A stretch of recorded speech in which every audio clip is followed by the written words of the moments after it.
Hi everybody, today is April 16, 2026 and we are going to read the Bible together. It's been a while since we read Bible together. Yeah, me and my wife. And we're going to continue book of Genesis, chapter 37. Yes, I'm gonna be reading Genesis chapter 37 and today is Thursday, April 16, 2026.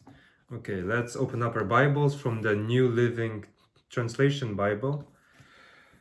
Genesis chapter 37. Joseph dreams. Do you want to start?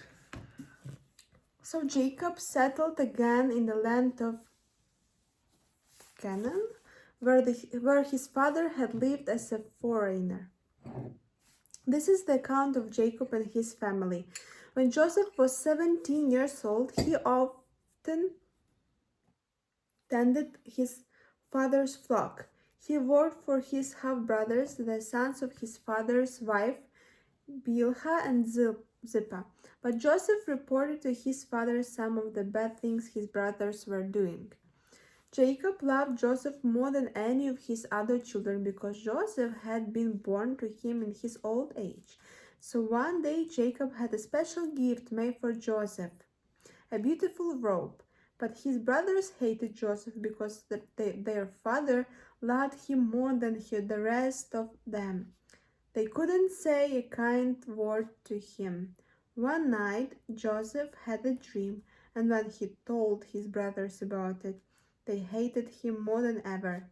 Listen to his dream, he said. We were out in the field trying up bundles of grain. Suddenly my bundle stood up, and your bundles all gathered around and bowed low before mine. His brothers responded, So you think you will be our king, do you? Do you actually think you will reign over us? And they hated him all the more because of his dreams and the way he talked about them. Soon Joseph had another dream, and again he told his brothers about it. Listen, I have had another dream, he said. The sun, moon, and 11 stars bowed low before me. This time he told the dream to his father as well as to his brothers, but his father scolded him. What kind of dream is that? He asked. Will your mother and I and your brothers actually come and bow to the ground before you? But while his brothers were jealous of Joseph, his father wondered what the dreams meant. Soon after this, Joseph's brothers went to pasture their father's flock at Shechem.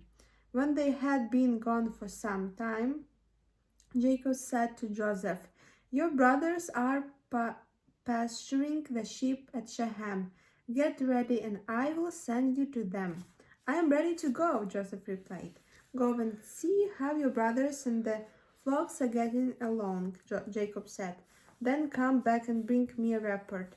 So Jacob sent him on his way, and Joseph traveled to Shechem from their home in the valley of Hebron. When he arrived there, a man from the area noticed him wandering around the countryside. What are you looking for? He asked. I'm looking for my brothers, Joseph replied. Do you know where they are pasturing their sheep? Yes, the man told him. They have moved on from here, and I heard them say, let's go on to Dothan. So Joseph followed his brothers to Dothan and found them there. Okay. Joseph sold into slavery. When Joseph's brothers saw him coming, they recognized him in the distance. As he approached, they made plans to kill him. Here comes the dreamer, they said. Come on, let's kill him and throw him into one of these cisterns. We can tell our father, a wild animal has eaten him. Then we'll see what becomes of his dreams. But when Reuben heard of their shame, he came to Joseph's rescue. Let's not kill him, he said. Why should we shed any blood? Let's just throw him into this empty cistern here in the wilderness. Then he'll die without our laying a hand on him. Reuben was secretly planning to rescue Joseph and return him to his father. So, when Joseph arrived, his brothers ripped off the beautiful robe he was wearing. Then they grabbed him and threw him into the cistern. Now the cistern was empty, there was no water in it. Then, just as they were sitting down to eat, they looked up and saw a caravan of camels in the distance coming toward them. It was a group of Ishmaelite traders taking a load of gum, balm, and aromatic resin from Gilead down to Egypt. Judah said to his brothers, "What will we gain by killing our brother? We'd have to cover up the crime. Instead of hurting him, let's sell him to those Ishmaelite traders. After all, he is our brother, our own flesh and blood." And his brothers agreed. So when the Ishmaelites who were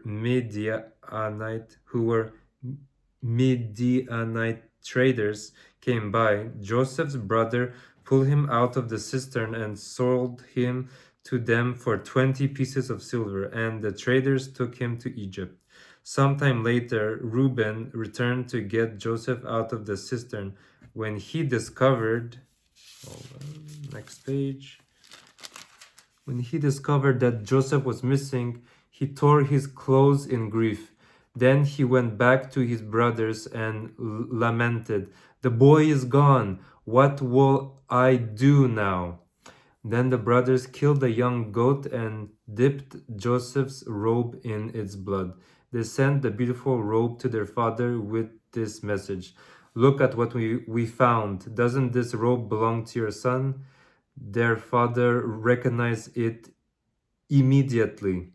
"Yes," he said, "it is my son's robe. A wild animal must have eaten him. Joseph has clearly been torn to pieces." Then Jacob tore his clothes and dressed himself in burlap. He mourned deeply for his son for a long time.